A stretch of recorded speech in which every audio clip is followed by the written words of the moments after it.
The rainforest mountains of Phitsanulok, one of the most tranquil places on earth. In an amazing setting like this, we should do an amazing dish. And homok pla is one of my favourites. It's chunks of fish steamed in a red curry custard. Brilliant, so simple. So we've got our steamer pre-steaming, and just leave that on so the steam's nice and intense when you start cooking. But first we make the custard. Very simple. 2 eggs. And beat them up really well.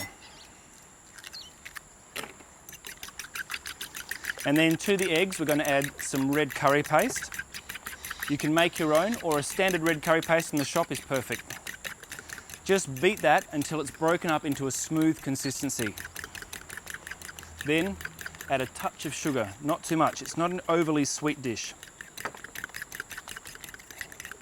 Some fish sauce, about 1 tablespoon, and then coconut milk. And use the thicker coconut milk, not the thin one. So we call this the head squeeze, the first squeeze of the coconut. And then we add some kaffir lime leaf, chiffonade, which means really finely sliced. Kaffir lime leaf is quite tough, and if you don't cut it thin, you'll be chewing the whole way through the dish.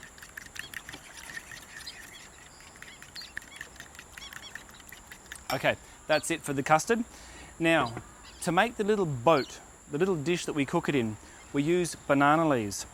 So we've got 2 circles from the banana leaf, and they've got the lines running down there.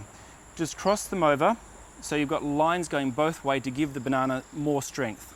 Then fold it in, and then staple it on the edge, and then we turn it around directly to the other side. And it's very important for the strength of this cup to fold it against. So this is the opposite way to this side here. Otherwise the boat will fall apart while it's cooking. Turn it to its side and then repeat the process.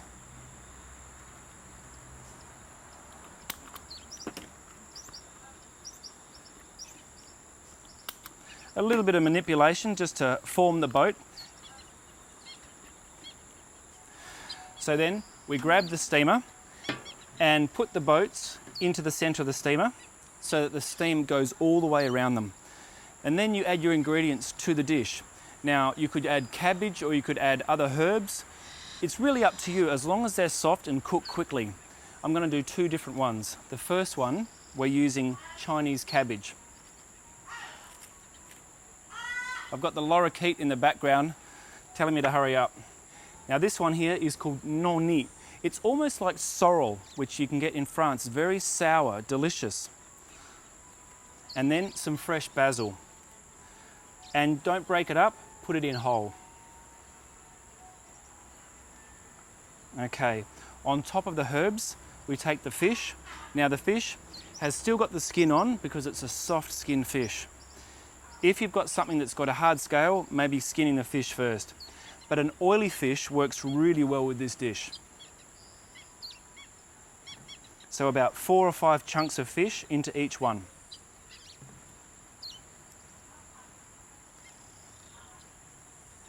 Okay, and now we take the custard and pour that gently on top of the fish.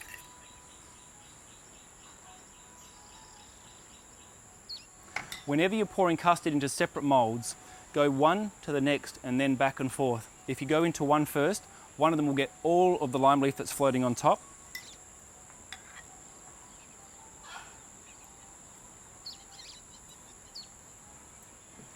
Okay, then place that on the steamer and it will take about 20 minutes.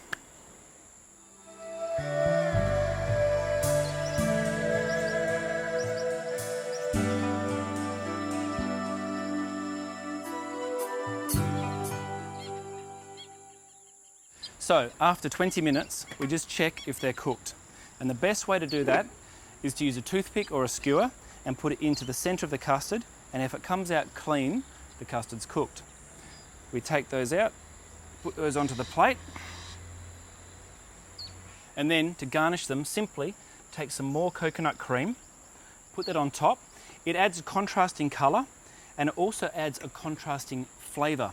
And then some fresh kaffir lime on top, finely shredded, and some long red chili or red capsicum would work. A bit of garnish on the side, and there you have it. So simple. Fish steamed in a red curry custard, or ho mok pla.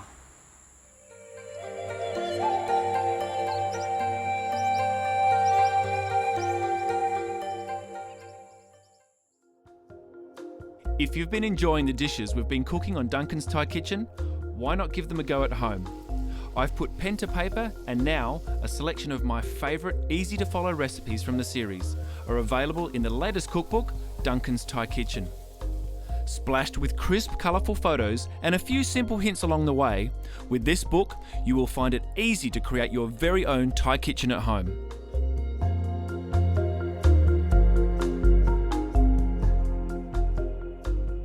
Log on to duncansThaiKitchen.com to reserve your copy and view the latest in videos, photos and recipes. And don't forget to visit our Facebook page to see what's going on with other events and information. After the break, I cook a classic chicken salad before travelling to some of the most ancient ruins in Thailand, where I cook an everyday stir fry with a special twist.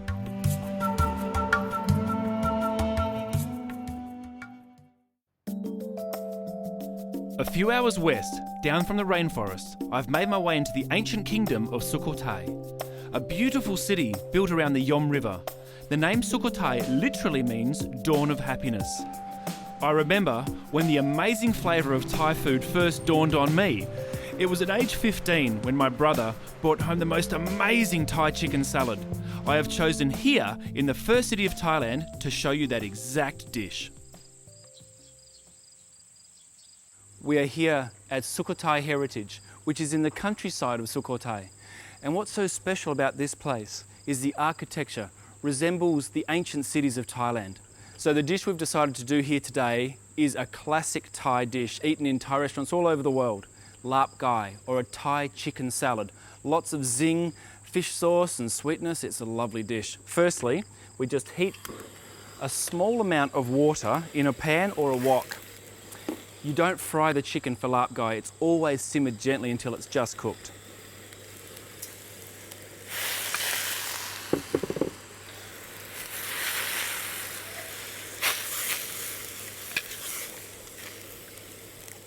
The cut of chicken you use is completely up to you. However, if you do use thigh fillet, cook it a little bit longer.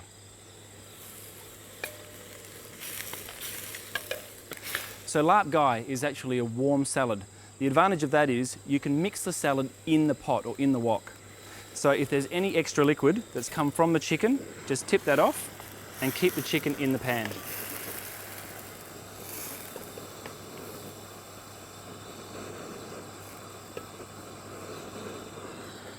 Turn off your gas and then we mix the salad.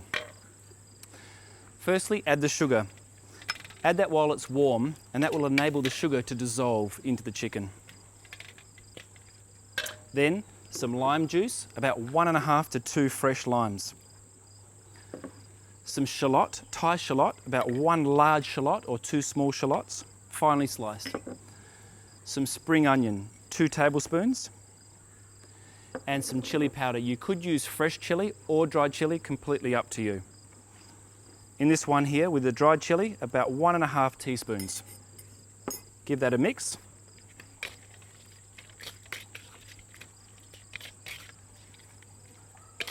Then we add some mint.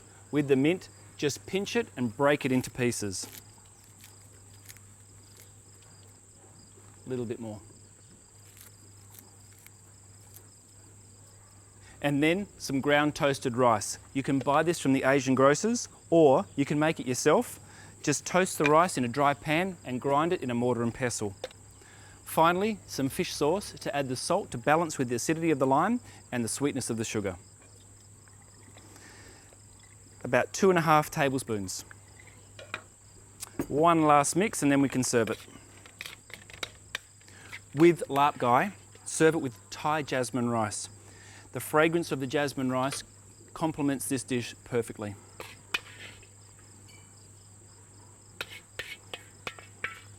Make sure all of the dressing goes into the bowl. Garnish that with some spring onions, a little wedge of lime if you're after something a little extra zesty. And there you have it, the classic Thai chicken salad, laap gai.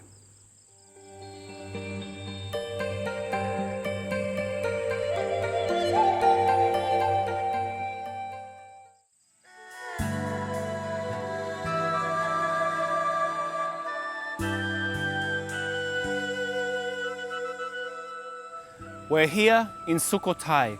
Now behind me is the very first city of Thailand, even before Ayutthaya, over 700 years ago. It is a mesmerizing place to be.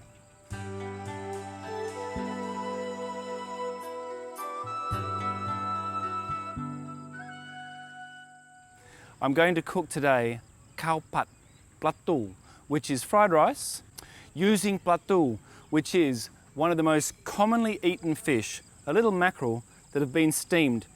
And one thing that's very characteristic about this fish is the head is always bent on this side. And that's actually how they fit it into the little steamer basket. So with this fried rice, we start with some oil. Hot pan, and about 2 tablespoons of oil into the pan. Then I have some white shallot. You can use the golden shallot or the red shallot, but the white shallot just adds a bit more sharpness to the dish. Don't brown the onions, just sweat them slightly so the sweetness starts to come out. And then 1 egg. Just push the egg from side to side and let it semi-cook. Then some carrot cut into battens and also some little snap peas as well, just whole. Then we add in the rice. We've got some jasmine rice, hom mali rice, which has been cooked. And the best rice to use is one that is 1 day old at least. So the rice starts to dry out and then it absorbs all the moisture as it's cooking.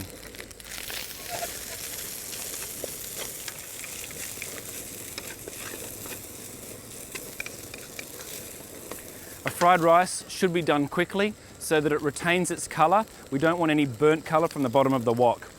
I've got here some stems from a pumpkin,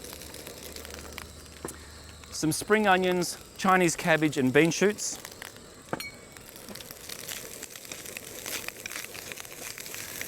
Then I've got the meat from the platu fish, which has been broken up, about 1/4 cup. This here is a banana blossom. Please use these. They are crunchy, they add flavour and texture, very nice. Just a few thin strands of that into the rice and we're nearly done. Allow the platu fish to break up slightly, but don't mince it, just break it slightly.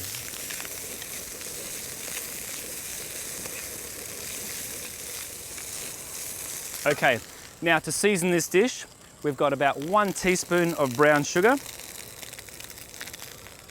some fish sauce,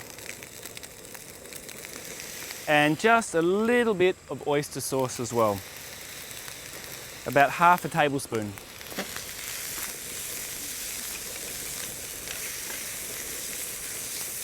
So then it's done. A quick taste. Make sure we always taste our food.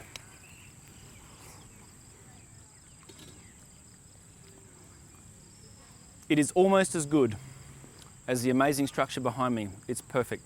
Okay, to present that, take a small bowl and put the rice into the bowl and then form it. Press it into the bowl.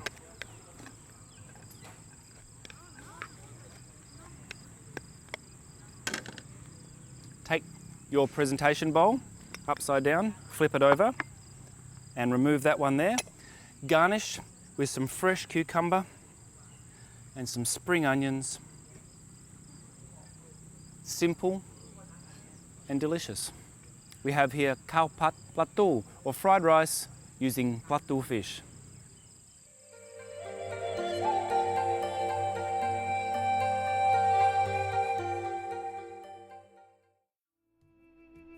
When we come back, I cook a dish that packs a punch with every bite before heading to the far north of this incredible country.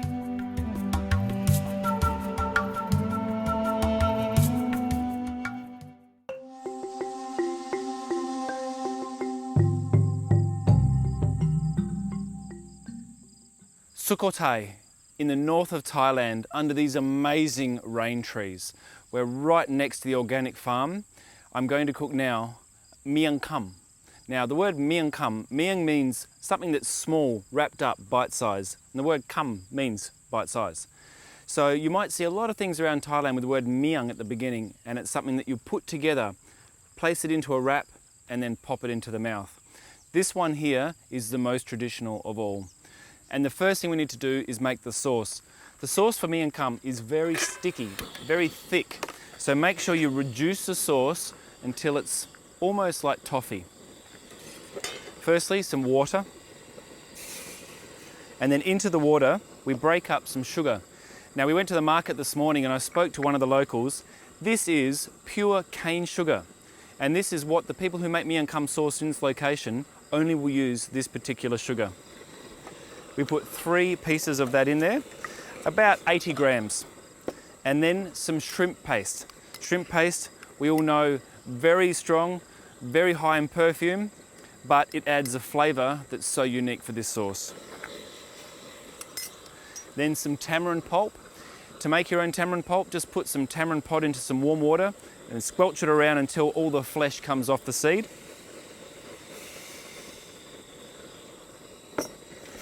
And then we just simmer it until it's the right consistency.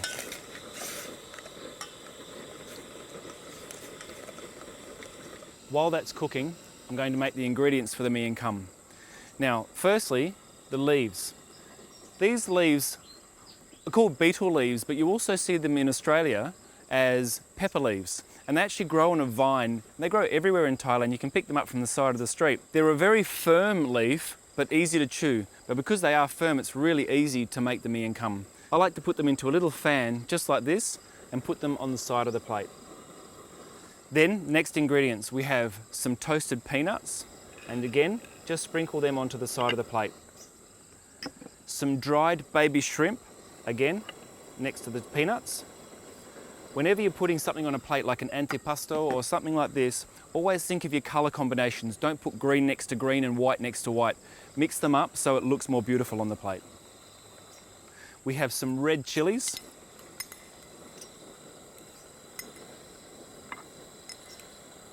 Lots of chili.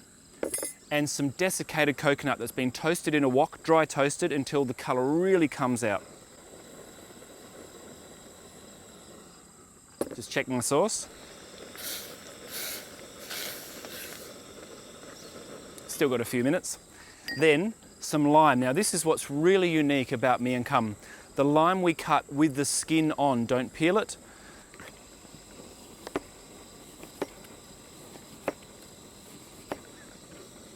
Make sure you remove the seeds.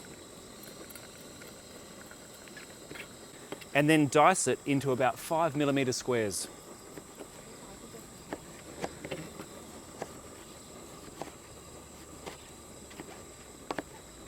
Okay, we'll put those next to the coconut. Some red shallot, again, into 5mm dice.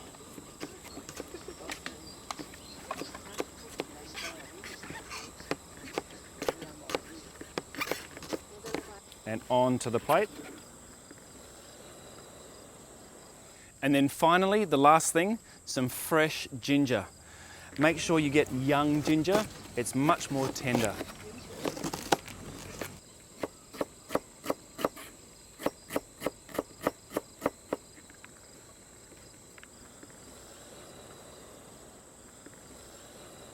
So the sauce consistency is perfect. Just a splash of fish sauce at the end. And the reason why I like to add it at the end is the flavour of the fish sauce will remain, it won't cook out. Then we pour that into the dish, but don't serve it yet because it needs to cool down before we can eat the miang kham. So after about 10 minutes, the sauce has cooled down to room temperature, a teaspoon in the sauce, and then what you do is this. Take one leaf, bend it so that you can form a cone shape. Then place into the cone a small amount of the ginger, some fresh shallot, a few pieces of lime, toasted coconut, enough chili that makes it hot enough for you, some of the dried shrimp, peanuts, and then finish it off with that sweet, lovely tamarind sauce. Something wrapped up in the mouth. Miang kham.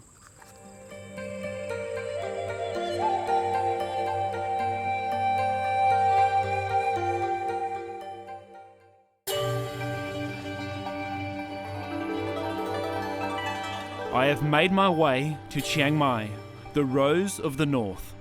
This delightful city has a very special energy all of its own, an energy that you just have to experience for yourself, to soak it deep into your core. It's a place with some of the most beautiful buildings and architecture.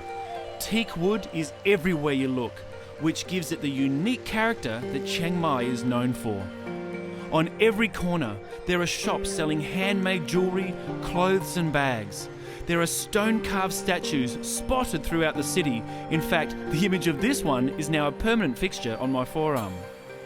Chiang Mai literally means new city, as it took over as the capital city in this region from neighbouring Chiang Rai. It's the largest northern city, attracting over 5 million people every year who come to spend time visiting the many local activities and getting lost in its culture. Chiang Mai is a wonderful place to bring your family, and there is so much to do here. I'm really looking forward to getting into everything that Chiang Mai has to offer, especially the ingredients that I'm going to be cooking with. But first, I might take a moment to relax. I've found the Sirapana Relaxation Resort in the very centre of Chiang Mai. Before taking on the many activities that they offer here, I might just sit down for a massage and relax before I take on those mountains tomorrow. What a blessing to be able to experience and absorb the wonderful people, culture and food of northern Thailand.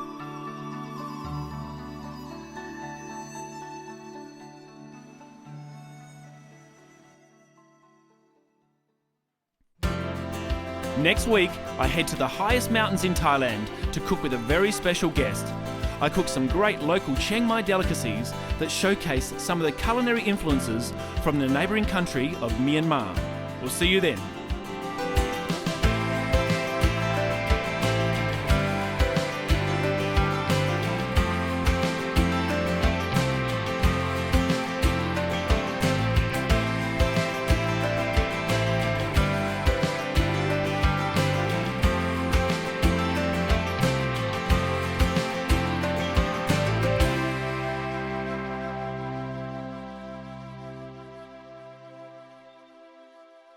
Wow.